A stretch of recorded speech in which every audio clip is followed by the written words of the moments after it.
శ్రీ విష్ణు సహస్రనామ స్తోత్రం ఫలశ్రుతి 32వ శ్లోకం.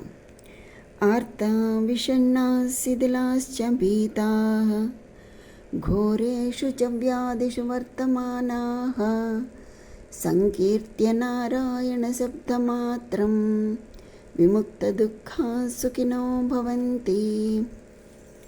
ఇందులో ఆర్త దుఃఖపీడితులు, విషణ్ణాహ అనగా విచారము నొందినవారు, శిథిలాహ అనగా సర్వము కోల్పోయిన వారు, చ కూడా అనగా శిథిలాశ్చ అనగా సర్వము కోల్పోయిన వారు కూడా, భీతాహ భయము నొందినవారు, ఘోరేషు చ వ్యాధిషు అనగా ఘోరములైన వ్యాధులందు, వర్తమానాహ అంటే ఉన్నవారు, నారాయణ శబ్దమాత్రం అనగా నారాయణ అను శబ్దమును మాత్రము సంకీర్త్య కీర్తించి, విముక్త దుఃఖాహ అనగా దుఃఖ విముక్తులై, సుఖినః అనగా సుఖము కలవారుగా, భవంతి అనగా అగుదురు అని.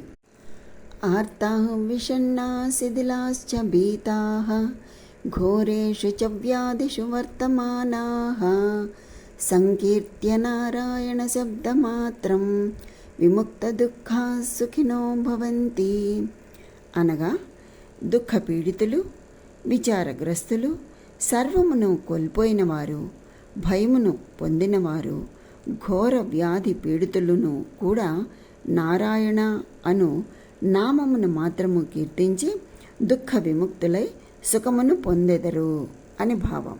స్వస్తి.